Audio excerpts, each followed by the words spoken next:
What's up, Eurovision people? My name is Sean, and on my channel I talk about all things Eurovision. Bom dia, Portugal. Festival da Canção 2024 is here. We have the songs finally. Last year I reacted to all of them, and this year I'm gonna do it again because Festival da Canção is just a pot of quality, and I want to listen to all of these quality songs. Today I'm going to react to the songs from semi-final 1. We're going to see the options that Portugal has to send this year at Eurovision. I don't know any of these artists. Last year I knew maybe 2 or 3. This year it's a clean slate, so don't forget to comment, subscribe to my channel if you want to stay updated about all things Eurovision, all things Festival da Canção. You know I love me Portuguese people because they are opinionated like me, so we can get along. Comment, subscribe, comment like this video if you enjoyed it, and comment follow me on my Instagram, Twitter, Threads, and TikTok. My name is Sean. I talk about all things Eurovision. I have a lot of thoughts. I just have a lot of words. They need some boost. I think it does need a bit of a revamp. I'll tell you when I don't like it and you know I will. This is qualifying. It makes me emotional. And we forgot about the bobs.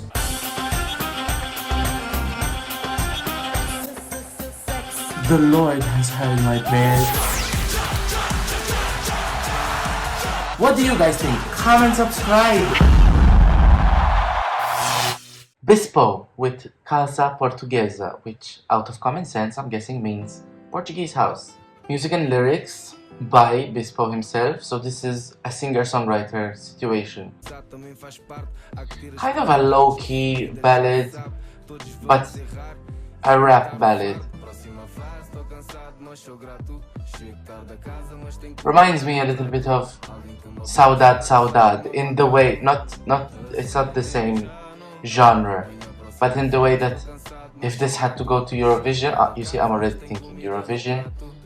If this had to go, I feel like we're going back to those days for Portugal. Which, hey, I mean, Maro came top 10. I would like the song to progress a little bit further. I mean, we're already almost 2 minutes in, and we're still where we started. Portuguese language is beautiful.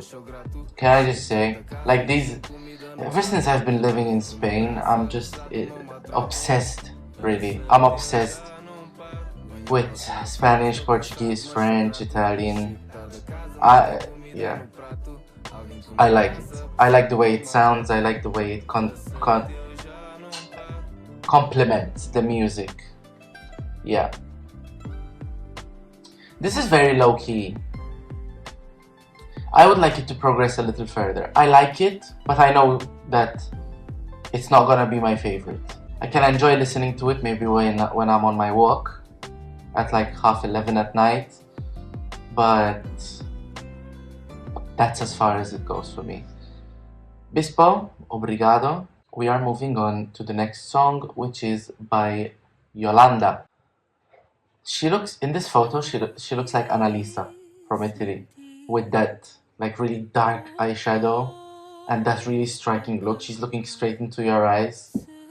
That's the way to go. I mean, I guess this is what Festival da Canção is known for, right? And it was like this before I came to watch it. Last year I feel like there was so much variety.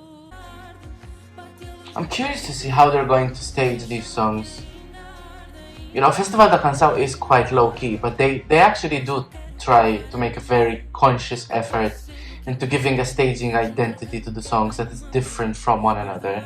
So it's going to be interesting because so far the songs are giving me the same trajectory. From these two, just these 2 songs, I prefer this one purely because there's more progression. With the first song by Bispo, I feel like we started where we finished. It was very much the same throughout. This one gave me some highs and lows, which I appreciate. Oh, there's vocal. Yes, that's a vocal moment that we're gonna be looking for. Yeah, that took it up a notch for me. Wow. Gritty vocals. Okay, that was good. That was decent. Yeah, I can get behind that one. Okay, next up is Left with the song Volto a Ti. Singer-songwriter, again, music, lyrics, and autor convidado. Convidado. What is autor convidado? Because I'm guessing música e letra is music and lyrics. But what is autor convidado? Let me know in the comments. He looks a bit like Pasha Parfeni. Is as if he had a baby with Salvador Sobral. It would be Left. Left would be the baby that Salvador Sobral and Pasha Parfeni would have. I have done a very dangerous thing with Festival da Canção this year. Usually I like to, admittedly, check a little bit who the fans are rooting for, so I get a bit of a perspective and see who I'm supposed to like. But this year I did not. I'm just reacting straight up, and I'm curious to know who's gonna bash me in the comments, whose fans are gonna bash me. Left's fans might have a word with me, because so far I'm not digging this. I hope this isn't the running order we're getting, eh? I really hope this is not the running order, because so far all of these songs are giving me the same vibe. They're not generic, don't get me wrong. Nothing here is generic, nothing here is bad, nothing here is lazy. They are all singer-songwriters and they're all doing their own thing, and I can respect that. But at the same time, so far, I'm a little bit thirsty for some vibe, for some noise, for some variety, for some surprise maybe. And I feel like I haven't got that surprise yet. I don't know if this is a good thing or a bad thing, but I felt like that song really breezed by. But it's not because it was so good, it's because it was just like I was waiting for it to pick up, but it didn't. Next up is Joao Borsch with the song Pelas Costuras. I feel like we might be getting something different here. Oh, yes we are. Oh, thank God. Thank God for Joao. Yes. I love the look. These Portuguese artists are just looking at us in the eye. And I appreciate that, because that shows balls. To look someone in the eye, it's a very good thing to have. I mean, it's definitely different from the first three. It's giving us something, but I think we can go higher. We can do more. We can go further. I mean, with that look and with this song title and with this vibe, maybe I need to turn up the volume. I don't know. I feel like the chorus is underproduced though. Like the verses are leading up to something and the chorus is just underproduced. I say this because I want this song to blow me away, because I feel like it has the right ingredients. But for some reason, the production and the structure of the song as well is letting me down. You know what it could be as well? Maybe because we don't have a music video, I'm really alert. I'm really just focusing on the song, and if it gives me goosebumps, if it gives me the surprise, if it gives me the feeling of, oh wow, this is going to be a moment on stage. And well, last year I also reacted to them like this, so I don't know.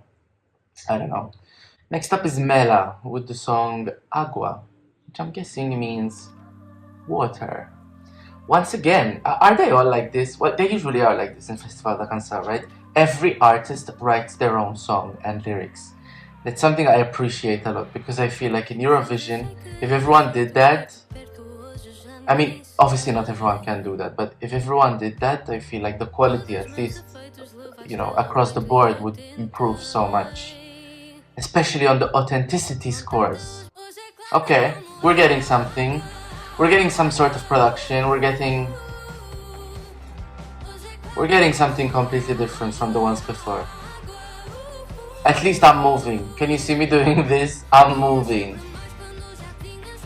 This song is moving me, not in an emotional way, but in a physical way. It reminds me of a song from last year's festival, the Canção. I completely forgot the name of the artist though. Yeah, at least the chorus stands out. The chorus stands out from the verse. The progression is giving it to us. Maybe this is the best one so far, huh? Inés Apenas, Fim do Mundo. That's the song it's reminding me of. Not in a derivative way, just the vibe that it's, you know, creating. I can imagine a really, really watery staging here.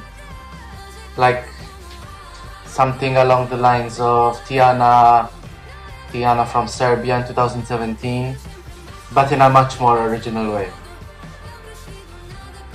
More Portuguese maybe, I don't know. Torre de Belém in the background.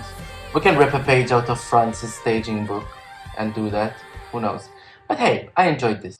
Moving on to Mila Dores with the song Afia a Língua. Música and letra by Mila Dores. Música also by Felipe Sambado. So she had some help. I love her vocals. This is like a prayer. It sounds like a prayer. Oh, thank God. I think I like this more than everything else I've heard already. The instrumentation is back. I wish the melody was a bit stronger, but at least the instrumentation is there.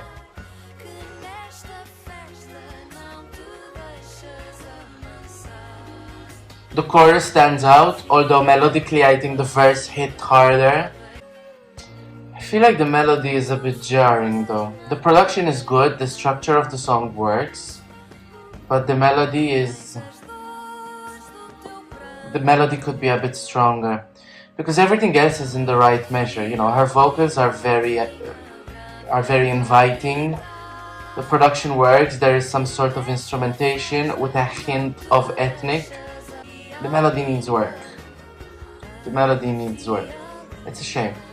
I think this could have been my favorite. One of my favorites. Can we be honest? Can we be honest? Don't take it personally. I think last year's lineup was better, right? I think last year's lineup was better.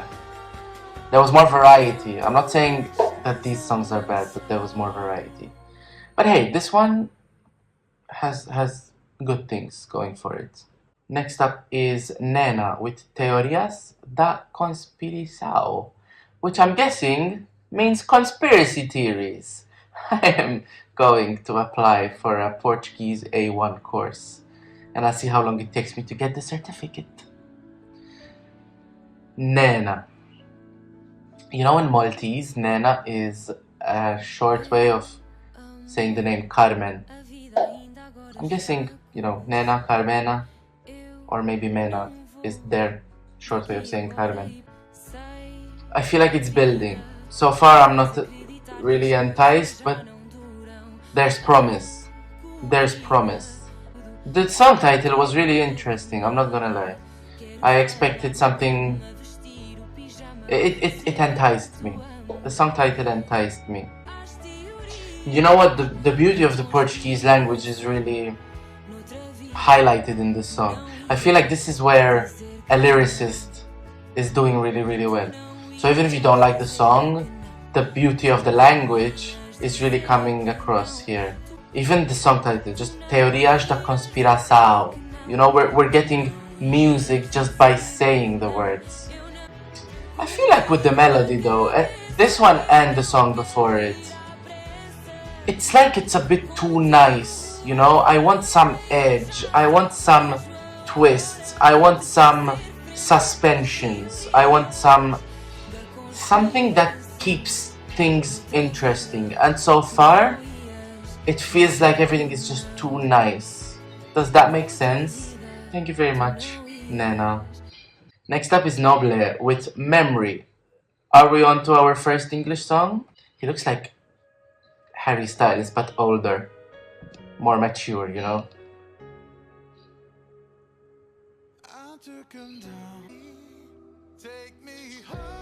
Now, honestly speaking, you know I'm never the biggest fan of the English songs in national finals like Festival da Canção, Benidorm Fest. I feel like there will be a time and an age where we're gonna get them in Sanremo. Like, I'm always a little bit biased against them because I just want to listen to a local flavor. But with the one-dimensional character of this lineup so far, I just put this, like, who knows, maybe it could surprise me. However, I'm gonna say this. I'm gonna go out and say this. I feel like this could be a song in the Malta Eurovision Song Contest. Sorry, Portugal, you know I wanna love you, and I do deeply. This is not a breakup. But I'm not enticed, I'm not impressed with this one. I mean, it could create a nice feeling on stage, yes. But if you wanna do a ballad of this sort, and let's keep things 2024. Why not? Let's give modern day examples. I feel like the way to go is either you're gonna be full on like Sara Sipola in Finland, or you're gonna be so low key that you create an atmosphere like St. Pedro does in Benidorm. This one is just, it just passes me by. I was gonna say having it in English doesn't help, but I don't know if it would have helped in Portuguese either. I just feel like the melody doesn't grip me. Sorry, Portugal. This is not a breakup. This is just, you know, a little fight we've had in our relationship. You know I love Portugal and Festival da Canção. I mean, I'm here reacting to it for starters. How many people are reacting to Festival da Canção, listening to every song in full? Perpetua is next with Bem Longe Daqui. It's a group, so maybe we're gonna get something different. Let's listen. They wrote the song themselves, they wrote the lyrics themselves. At least it's different. I don't know what it's gonna sound like, but at least it's different. It made me move again. I'm moving. It's like MELA and the song Agua. I'm moving. Maybe the second semi-final is gonna be better than the first, who knows? But I don't see why it should be, because they like to even out the quality, right? I mean, I like this one, yeah, I do. I just feel like we need some more attitude, more punchy vocals from the lead singer. It's just a little bit too nice, but hey, in this lineup, this is one of the ones that I might be listening to. Yeah. It's very dreamy, very spacey, kind of. Like, we could be high and listening to the song and I would enjoy it. Not saying that I'm not enjoying it when I'm sober, but I think when you're high, you're gonna enjoy this song more. I feel like in the chorus, it really wants to go disco, but it's not going there. Like, take me to the 70s, take me in a club, put a sparkly dress or some shoes. I feel like the chorus could go further with the production. We could be more interesting. And maybe that's, you know, like sometimes the Portuguese songwriting likes to keep it simple, and that's so many times the beauty of Festival da Canção. But I feel like in these songs, most of them we could have gone further, because it's ending up sounding a little bit too nice. Last one in this semi-final, Rita Rocha with Pontos Finais. It's interesting. We're finishing with the song called Pontos Finais, which I'm guessing means full stop. It's just the first 30 seconds. Don't worry, Sean. It will pick up. It will pick up. Does it make sense for me to say that the song titles are actually more interesting than the songs themselves? Maybe the lyrics. I wish I had subtitles. Oh, I do. Oh, but in Portuguese. Never mind. I wish I could understand what the songs are about. Maybe the meaning could just give me something completely different in the way that I am absorbing these songs.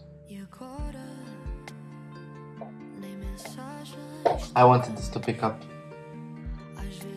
but it didn't.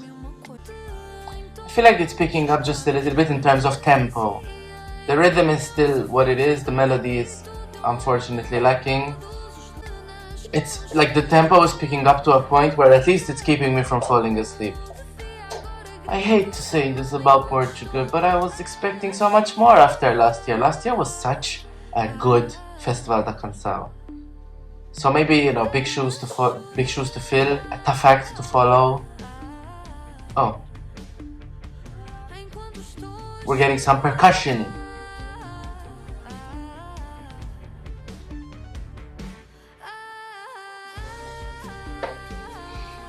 But it's not enough. Oh, Portugal, it's fine. You know, it's fine. I mean, you could have been Malta, you know? You could have not given us a single good song at Eurovision in the last 5 years. But you're not. You're better than that. You are a good country at Eurovision. Perhaps, so far, from the 10 songs I've listened to, nothing stands out Eurovision-wise for me. My number 1, I guess, is MELA with Agua. My number 2 is Joao Borsch. I forgot the name of the song. Anyway, and number 3, Mila Dores. That's my 2 cents on my reaction for the first semi-final of Festival da Canção 2024.